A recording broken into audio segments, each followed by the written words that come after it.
কাদায় ভরা রাস্তায় আটকে আছে পণ্য বোঝাই ট্রাক, দুই পাশে পড়েছে গাড়ির দীর্ঘ সারি। প্রথম দেখায় মনেই হতে পারে গ্রামের রাস্তায় ভুল করে ঢুকে পড়েছে ভারী যানবাহন, কিন্তু না, এটি যশোর খুলনা মহাসড়ক। মহাসড়কটি দেশের বৃহত্তম স্থলবন্দর বেনাপোল, যশোর নওয়াপাড়া নদী বন্দর, মোংলা বন্দর, ভোমরা স্থলবন্দরের সঙ্গে যোগাযোগের প্রধান সড়ক। ২৪ ঘন্টায় সড়কটিতে হাজার হাজার পণ্যবাহী ছোট বড় যানবাহন চলাচল করে। ২০১৭ সালে সড়কটি সম্প্রসারণ ও পুনর্নির্মাণের উদ্যোগ নেয় সরকার। কয়েক দফা সময় বাড়িয়ে ২০২৩ সালে শেষ হয় কাজ, কিন্তু কিছুদিন যেতেই সড়কের বিভিন্ন অংশ ভেঙে যায়।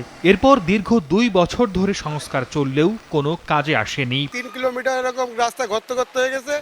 এই অবস্থায় যাতে আমাদের গাড়ি নিয়ে খুব সমস্যা হয়। ৫-৭ ফিট এখানে গর্ত হয়ে যাচ্ছে, যার কারণে গাড়ির অ্যাক্সেল ভেঙে গেছে। এখন আমাদের এই সারা বছর এরকম দুর্ভোগ লেগেই আছে। এই রোড দিয়ে যারা হাসপাতালে যায়, ছাত্রছাত্রী স্কুলে সঠিকভাবে যেতে পারে না।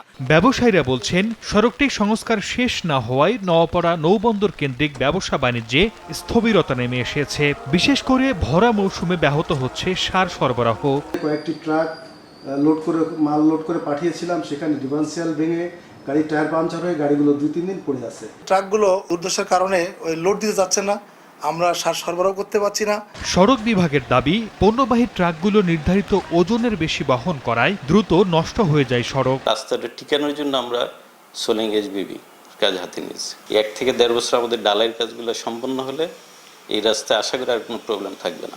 সড়ক বিভাগের তথ্য মতে যশোর শহরের পালবাড়ি মোড় থেকে অভয়নগরের রাজঘাট পর্যন্ত মোট ৩৮ কিলোমিটার মহাসড়ক নির্মাণে ইতোমধ্যে ব্যয় হয়েছে ৩২১ কোটি টাকা। নতুন করে আরও ১৭২ কোটি টাকার কাজ চলমান রয়েছে। সময় সংবাদ, যশোর।